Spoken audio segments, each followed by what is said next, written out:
प्रेक्षकांनो, आपण ऐकत आहात लक्ष्मीच्या पावलांनी या मालिकेचा 6 ऑगस्टचा भाग.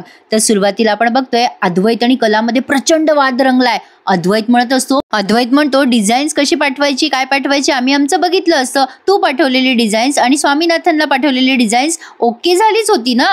मग आता ही कला म्हणते तुला पाठवलेली सगळी डिझाईन्स आहेत ना, आणि स्वामीनाथनला तू पाठवलेली सगळी डिझाईन्स ही माझ्या डिझाईन्स आहेत. कला म्हणते या प्रोजेक्टमध्ये वापरलेलं प्रत्येक डिझाईन हे माझं आहे. आबा म्हणतात याचा अर्थ स्वामीनाथनना आपण एवढी मोठी डील क्रॅक केली ती कलाच्या डिझाईनमुळे. सरोजला फार राग आलाय आता कलाचा. आता हा अद्वैत म्हणतो नाही आबा, ही खोटं बोलत असणार आहे. आता कला म्हणते मला माहित आहे तुझा माझ्यावर विश्वास नाहीये, पण तू सानिकाला फोन कर आणि सगळं सोक्षमोक्ष कर. आता आबा म्हणतात कला, तू हे समजा लपून छपून केलं हे अतिशय चूक आहे, पण हे तितकंच खरं आहे की तुला मोकळेपणाने बोलावं असा विश्वास अद्वैतनं कधी तुला दिला नाही. अद्वैत आता रागाने बघतोय आता थोडासा त्या कलाकडे पण, आणि आता इकडे या सरोजला आलाय राग. सरोज म्हणते आबा काय हे तुम्ही, अहो हिची चूक आहे ना, आणि तेच बोलायचं सोडून तुम्ही अद्वैतला का दोषी धरताय प्रत्येक वेळेला. आता सरोजला आबा म्हणतात हे बघ सरोज, मी तुझं बोलणं मगाशी ऐकलं ना, अद्वैतचं बोलणं सुद्धा मी ऐकलंय. कला जे काही बोलली ते ऐकताय ना तुम्ही सगळेजण. स्वामीनाथनचं डील डिझाईन चांगली नाही म्हणून हातातून जाणार होतं, तसं झालं असतं तर किती नाचक्की झाली असती आपली, कळतंय ना तुला सरोज. अगं चांदेकर आता जुने झालेत, नवीन आव्हानं स्वीकारू शकत नाही असा बोलबाला झाला असता बाहेर. हे समजा अद्वैत बघतो तेव्हा समद्यांनी अद्वैतकडे बोट दाखविलं असतं आणि मग तुला आणि मला सहन नसतं झालं. या समद्याचा फायदा आपल्या विरोधकांना घेतला असता. त्यामुळे कलाने जे केलंय ते योग्यच केलंय. पण आज आपण महाराष्ट्राच्या बाहेर पाऊल टाकतोय, आपले दागिने आता बाहेर जात आहे, आपली पिढी बेंगळूरमध्ये दिमाखात उभी झाली आहे. हा देवी आईचा संकेत आहे बरं का. आता हा अद्वैत चिडतो आणि म्हणतो ठीक आहे आबा, तुमचं असं म्हणणं आहे ना, जे झालं ते चांगलं झालंय, ठीक आहे, मी हिचे आभार मानतो. आता कलाचे आभार मानतो तो, आणि तेही राग तिला तो म्हणतो थँक्यू सो मच, तुझ्यामुळे चांदेकरांना किती मोठी डील मिळाली. थँक्यू कला, थँक्यू सो मच. पण आता तुझा आमच्या बिझनेसशी काहीही संबंध नाहीये, त्यामुळे आता आपलं बोलणं पूर्ण झालंय. पुन्हा एकदा तुला थँक्यू सो मच. आता हा विषय माझ्यासाठी संपला असं मी जाहीर करतो, असं म्हणून तो तिथून निघून जात असतो. आता मात्र कला त्याला म्हणते थांब चांदेकर, तू इथून नाही जाऊ शकत असा. तुझं झालंय रे बोलून, पण मला बोलायचं राहिलंय ना अजून, तुला ऐकावं लागेल. हे बघ तुला सुद्धा मनापासूनच थँक्यू. नाही म्हणजे तू आज माझ्या कलेचं मनापासून कौतुक केलंस. तू जे म्हणालास ना माझा आणि चांदेकर ज्वेलर्सचा यापुढे संबंध नाहीये, तर तसं अजिबात होणार नाहीये. कला जेव्हा असं बोलते तेव्हा सगळेजण तिच्याकडे बघायला लागतात की हिची एवढी हिंमत.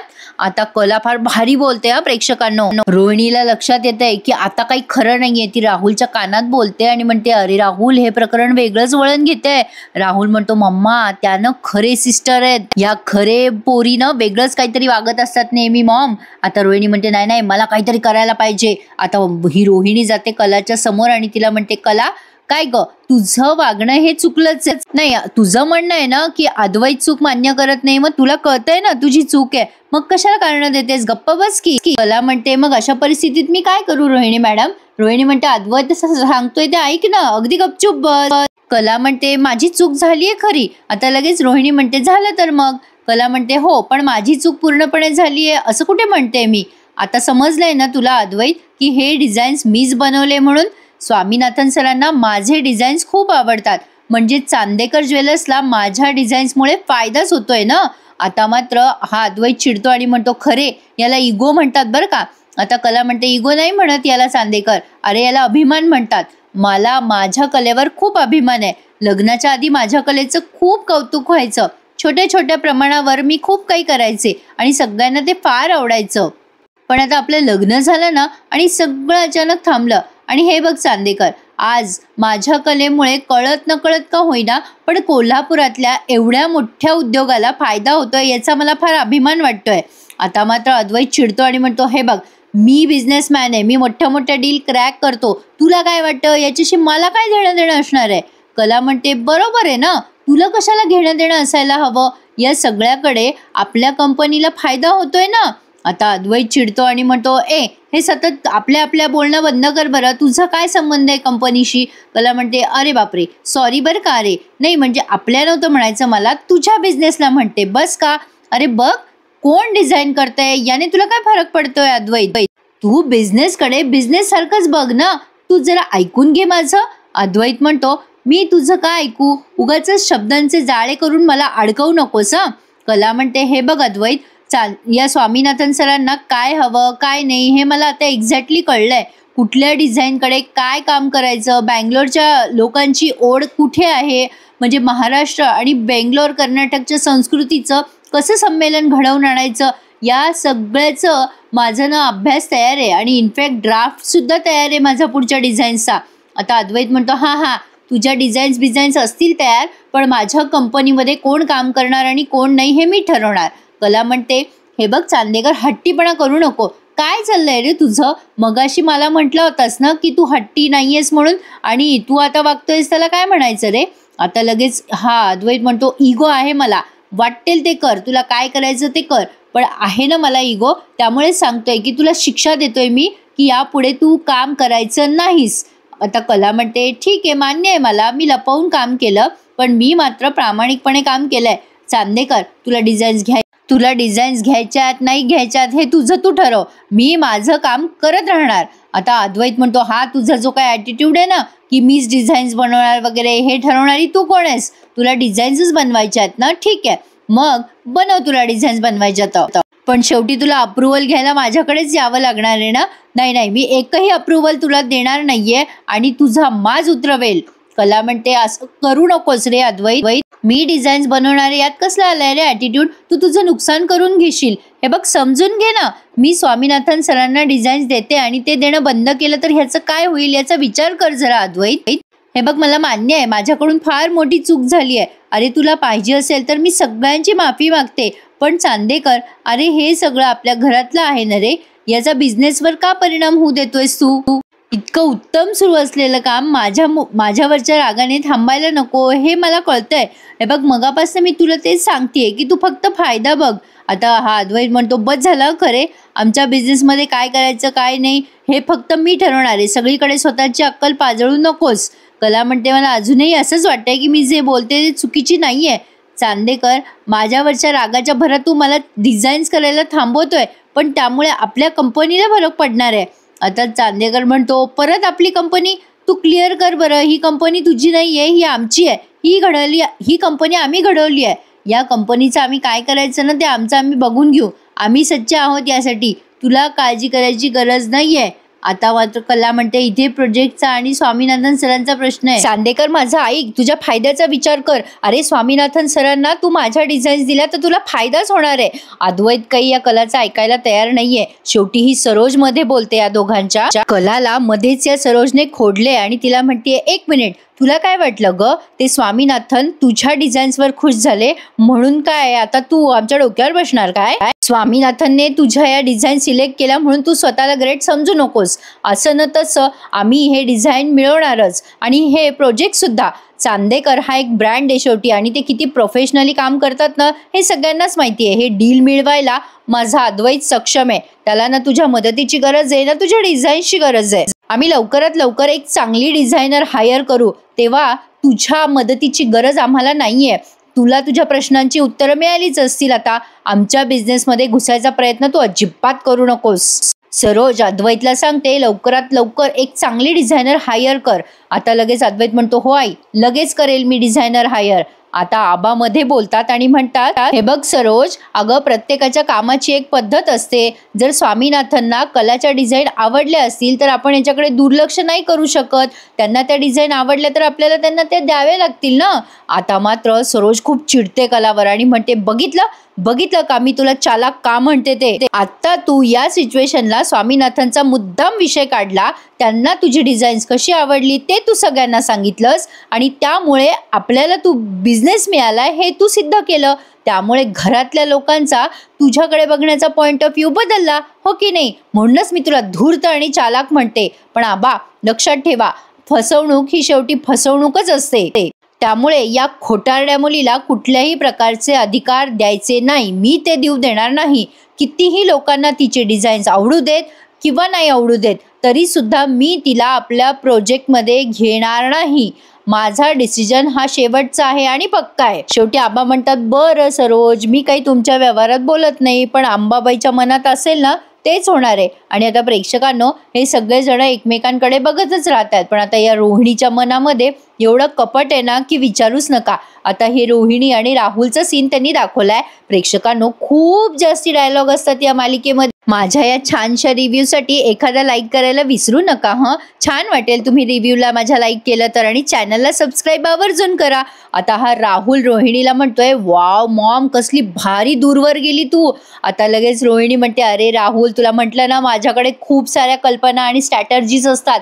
एक नाही चालली तर दुसरी, दुसरीने चालवली तर तिसरी. अरे अख्ख्या कुटुंबामध्ये बिझनेस कसा करायचा ना हे फक्त मला कळतं, पण या कुटुंबाला कुठे माझी किंमत आहे. जाऊ दे, आता बघ ना, एकीकडे अद्वैतचा या डोलारा कोसळणार आहे आणि दुसरीकडे या कलाची हकालपट्टी होणार आहे. अरे याला म्हणतात स्ट्रॅटर्जी. हे सगळं असंच झालं ना तर आपल्याला जे हवंय ना तेच होणार बघ राहुल. आणि राहुल, तू आता तयार राहा. एकदा का त्या अद्वैतची किंमत शून्य ठरली ना की या चांदेकरचा सगळा डोलारा तुझ्याकडे येणार आहे, त्यामुळे तू रेडी राहा आता. राहुल म्हणतो, मॉम, ऐकायला कसलं भारी वाटतंय ना हे सगळं, एकदम सॉलिड वाटतंय. आता रोहिणी म्हणते, हे बघ, मी डॅडना चांगलं ओळखते. डॅडच्या मनातून एखादा माणूस उतरला ना की उतरला, पुन्हा त्यांच्या मनात जागा निर्माण करणं खूप अवघड आहे. हे शस्त्र मला आता कलाच्या बाबतीत वापरायचंय. बघ मग, आपल्याला हवं ना तसंच होईल. त्या कलाचा बंदोबस्त करायलाच हवा. राहुल म्हणतो, अगं आई, तसंच होणार आहे. रोहिणी म्हणते, त्या कलाचा, सरोजचा आणि अद्वैतचा माज कोसळून गेला पाहिजे. त्यांना एवढं ढासळलेलं बघायचं ना मला, त्यांच्यात ताकदच नाही राहिली पाहिजे काही करायसाठी. एकदा हे होऊ दे, मग आपण रिलॅक्स बसून एन्जॉय करू. आता तो राहुल निघून गेलाय, पण रोहिणी मात्र मनात विचार करते, कला, तू अगदी दुसरी रोहिणी आहेस. तू ठामपणे स्वतःसाठी उभं राहिलीस आणि तू न माझ्यासाठी सगळ्यात मोठा अडथळा आहे. तुला मी बिझनेसपासून लांब ठेवणार म्हणजे ठेवणारच. नाही तुला घरातून आणि या बिझनेसमधून बाहेर काढलं ना तर नावाची रोहिणी नाहीये मी. पण प्रेक्षकांनो, आता खरी मजा अद्वैत कलाच्या रूममध्ये आली आहे. आता अद्वैत कलाला बघून वैतागत असतो. तो म्हणत असतो, आता एवढं सगळं झाल्यावर मला हिच्यासोबत इथेच राहायचंय. ऑफिसमध्ये असं कोणी केलं असतं ना तर असं ओरडलं असतं ना तिला, आणि इथे काय करू मी, सगळं माझ्याच घरात चाललंय, माझ्याच रूममध्ये चाललंय, एकत्र राहायचंय मला हिच्यासोबत. आता कलाला आलाय तिच्या आईचा फोन. अद्वैत चिडतो आणि म्हणतो, ए थांब, कोणाचा फोन आलाय तुला, बघू दे मला. कला म्हणते, फोनच आलाय फक्त. अरे माझ्या आईचा फोन आहे बाबा. आता अद्वैत म्हणतो, माझ्या रूममध्ये राहून मलाच फसवणाऱ्या व्यक्तीबद्दल विश्वासच नाही ठेवायचा आहे मला. कला म्हणते, अरे चांदेकर, माझ्या आईचा फोन आहे, तुला आवाज ऐकायचा आहे का, खात्री करायची आहे का. आता कला फोनवर बोलते, आई बोल. आता तिची आई म्हणते, काय ग कले, अगं काय चाललंय, समजा ठीक आहे ना तिथे. आता कला काही बोलणार तर अद्वैत मध्ये मध्ये बोलत असतो. तो म्हणतो, बोल, मी कशी चुकीची नाहीये, अद्वैत कसा चुकीचा आहे, सांग तुझ्या आईला. कला काही बोल, कला म्हणते, आई तू बोल. आता तिची आई म्हणते, अगं कले, काय झालं ग, सरोज मॅडम काय बोलत होत्या मगाशी, काय झालं. आता कला काही बोलणार तेवढ्यात संगीताताईच म्हणतात, कले तू चुकीचं करत नाही, पण जे काही काम करत होतीस बाळा, अगं ते त्यांच्या कानावर घालायचं ना, अगं तसं का नाही केलं तू. आता कला म्हणते, अगं आई तुला माहितीये का या घरामध्ये काय चालतं ते. अद्वैत पुन्हा मध्ये मध्ये बोलतो आणि म्हणतो, सगळ्यांना माहितीये, तू एकटीच खरी आहे, बाकीचे चांदेकर चुकीचे आहेत, तूच एकटी बरोबर असते ना आमच्या घरामध्ये. आता कला तिच्या आईला म्हणते, आई हेच मी तुला सांगत होते. आता तिच्या आई म्हणते, हेच काय हेच, तू जे काही बी करत होती तुला अद्वैतरावांना सांगता नाही आलं का. कला म्हणते, अगं आई मी सांगणार होते त्याला, पण आता अद्वैतच बोलतो मध्ये मध्ये, दिवस रात्र कोण वाद घालणार, प्रत्येक वेळेला कोण सिद्ध करणार तूच बरोबर आहेस म्हणून. सांग स्वतःची चूक सांग ना. प्रत्येक गोष्टीमध्ये स्वतःच्या चुका तू मान्य करत नाहीस आणि मला बोलत असते ना नेहमी. आता या कलाची आई म्हणते, अगं कले काय झालं, जावई बापू चिडले का. आता ही कला म्हणते, आई ग, मला ना आता नाही बोलता येणार तुझ्याशी, मी नंतर करते फोन. आता ही फोन ठेवून देते. पण आता अद्वैत चिडतो. आता कला म्हणते त्याला, काय चाललंय तुझं अद्वैत, अरे का त्रास देतोयस मला. अद्वैत म्हणतो, तू फोन का कट केलास, बोलायचं असतंस ना माझ्या समोर, का नाही बोललीस तुझ्या आईशी. नाही, जे काही तुला करायचं होतं ना ते करून झालेलं आहे. आता तुला जे काही करायचं आहे ना ते आता तू माझ्या समोर करायचं. लपवा छप्पीचा प्रकार मी सहनच करणार नाहीये. कला चिडते आणि म्हणते, आहे मी तुझ्या समोर, काय करायचंय तुला कर आता. आता अद्वैत म्हणतो, मग तू तुझ्या आईला असं का म्हणालीस की मी नंतर बोलते, जे बोलायचं ते बोल ना आता माझ्या समोर बोल. कला म्हणते लावते बाबा फोन, पण तू फक्त मध्ये मध्ये बोलू नकोस. आता अद्वैत म्हणतो तुला लाव फोन, मी बघतो नंतर काय करायचं आणि काय नाही ते, बघू मला काय बोलती तू तुझ्या आईशी, लाव लाव फोन. अरे देवा, खरंच या माणसासोबत राहणं अशक्य आहे, भयंकर आहे. हा कलाची कमाल आहे बाई. आता कला पुन्हा फोन लावतेच तिच्या आईला. तिची आई म्हणते हं काय झालं, काय झालं म्हणते कले. अगं तू सांग मला काय झालं ते. अगं पोरी, त्या सरोजबाई काय बोलल्या काय नाही मला काही समजून नाही लागलं, मला काही सांगशील का तू नेमकं काय झालेलं आहे ते. आणि हे बघ कले, अगं तू अशी काही चूक करशील अगं असं मला अपेक्षा नव्हती ग कले. आता कला म्हणते आई अगं मला नाही वाटत आहे की माझी काही चूक झाली, अगं मी फक्त डिझाईन्सच करून देत होते आणि त्याच्यामुळे आमच्या कंपनीला फायदा होत होता. आता अद्वैत म्हणतो आमच्या नाही आमच्या, तुमच्या नाही आमच्या. अरे यार तू कशाला कन्फ्यूज करतेस मला. कला म्हणते चांदेकर मी एक शब्दही बोलत नाही तुझ्याशी. आता अद्वैत म्हणतो तू बोलायचंच नाहीये, आमच्या कंपनीला फायदा होत होता का नव्हता होत हे ठरवणारी तू कोण आहेस. आम्ही बघितलं असतं काय करायचं ते. एकतर तू खोटं बोललायस, फसवलंय आम्हाला. फसवणूक ही फसवणूकच असते. आता तिची आई म्हणते बापरे कले, अगं अगं ते जावई बापू किती चिडलेत, केवढा आवाज करताय ते. अगं भांडू नको ग त्यांच्याशी, तू पडती बाजू घे. कला म्हणते आई मी तुझ्याशी बोलते ना, अगं तू पण माझ्याशी बोल ना, आजूबाजूचे लोक काय बोलताय त्याच्याकडे कशाला लक्ष देते आई तू. आता तिची आई म्हणते कले अगं असं बोलू नाही ग बाई.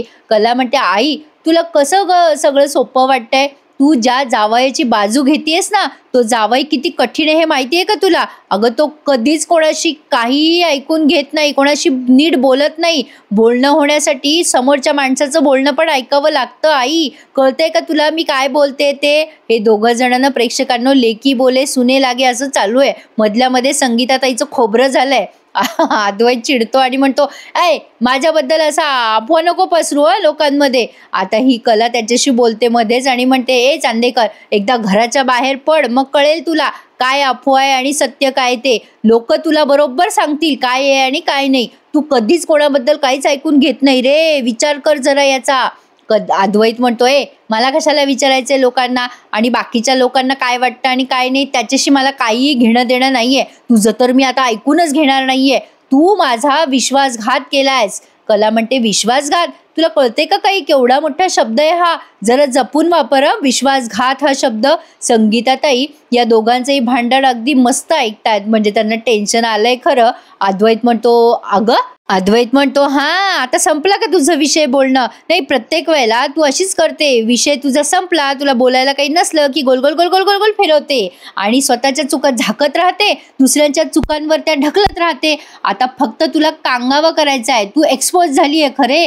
तुझ्या खेळींना मी फसणार नाही आता, लक्षात ठेव. आता ही कलानं अशी चिडचिड चिडचिड करायला लागते. आता तिकडनं त्या खरेबाई म्हणतात काय झालं कले, अगं जावई बापूंचा का पारा चढलाय. आता लगेच अद्वैत म्हणतो सांग सांग तुझ्या आईला सांग मी कशी बिचारी आहे, मला कसे लोक बोलतात. जे काही बोलायचं ना तुला तू माझ्यासमोर बोल, म्हणजे कळेल मला पण तू काय बोलते आणि काय नाही. तू आता मला फसवू शकत नाही. आता कलाला इतका कंटाळा आलाय, ती म्हणते आई मी तुझ्याशी नक्की बोलते नंतर, पण मला ना आता फोन ठेवू दे, तुझ्याशी बोलण्यात काही अर्थच नाहीये सध्या.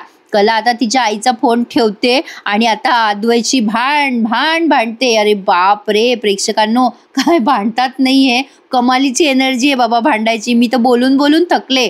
आता ही चिडते कला आणि म्हणते चांदेकर काय चाललंय तुझं, ऐकून घे माझं. आता हा अद्वैत म्हणतो काय ऐकायचंय तुझं, आता मला नाही ऐकायचं काही. कला म्हणते मला एखादं वाक्य पूर्ण बोलू देशील का तू चांदेकर, गप्प बसशील का जरा. हे बघ माझी चूक झाली आहे, आय एम सॉरी. आता अद्वैत म्हणतो हे वाक्य पूर्ण केलीस तू, सगळ्यांना माहिती आहे चूक तुझीच आहे आणि तेच तू मान्य करते का. अद्वैत म्हणतो अरे पण तू कुठे मान्य करतोय तुझी चूक आहे म्हणून. अद्वैत म्हणतो माझी कसली चूक, मी केलं असतं मान्य, माझी काही चूक नाहीये. मला ना आता तुझ्यासारख्या खोटारड्या माणसाशी बोलायचंच नाहीये. अद्वैत आता खाली बसतो आणि विचार करतो, म्हणजे बडबडच करतोय मोठ्याने, ह्या मुलीशी कसं बोलावं ना कळतच नाहीये. माझ्याच रूम मध्ये राहायचं, मलाच फसवायचं, सगळ्या डील स्वतः करायच्या, म्हणजे सगळ्या न असं लोकांना खोटं बोलण्यात काय इंटरेस्ट असतो. नाही म्हणजे हिची खरे फॅमिली, मग ती नाही ना, मग आता ती अकाउंटंट सानिका, असं का करतात सगळेजण. मी प्रत्येकाशी खरं वागत राहतो, माझं चुकतं का. माझी माझ्याशीच लोक खोटारडेपणा का करतात? मी विश्वास ठेवतो सगळ्यांवर, माझे विश्वासघात करतात सगळेजण. सगळे खोटारडी माणसं आहेत या जगात, सगळी खोटारडी. एकदा का यांचा खोटारडेपणा एक्सपोज झाला ना की सगळे लोक माझ्यावरच ढकलतात. यातच लोकांना इंटरेस्ट असतो. प्रेक्षकांनो, अद्वैतच्या बोलण्यावरनं कळतंय का तुम्हाला तो किती दुखावला गेलाय?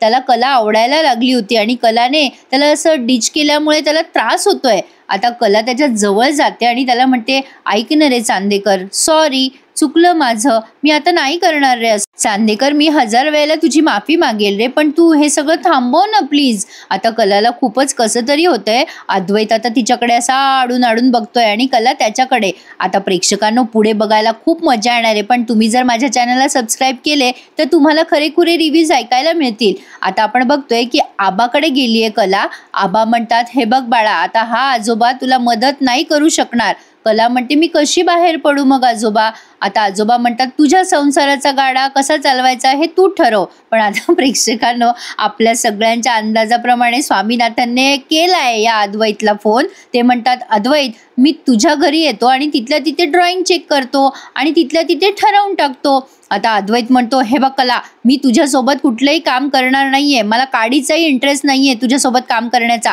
मी तुला दाखवून देतो की मी कशी डिझाईन करतो ते, आणि तुझ्यापेक्षा 1000 पटीने चांगली डिझाईन्स मी काढेल. अद्वैत स्वतः बसलाय आता डिझाईन काढायला. आणि आता मात्र कलाचा जीव थोडा थोडा होतोय अद्वैतसाठी. मजा येणारे प्रेक्षकांनो. कला अद्वैतला आता स्वामीनाथन समोर कशी मदत करते ते बघूयात. त्यासाठी पटकन चॅनल सबस्क्राईब करा आणि नोटिफिकेशन बेल ऑन करायला विसरू नका. आणि आजच्या भागाला एखादा लाईक करायलाही विसरू नका. धन्यवाद.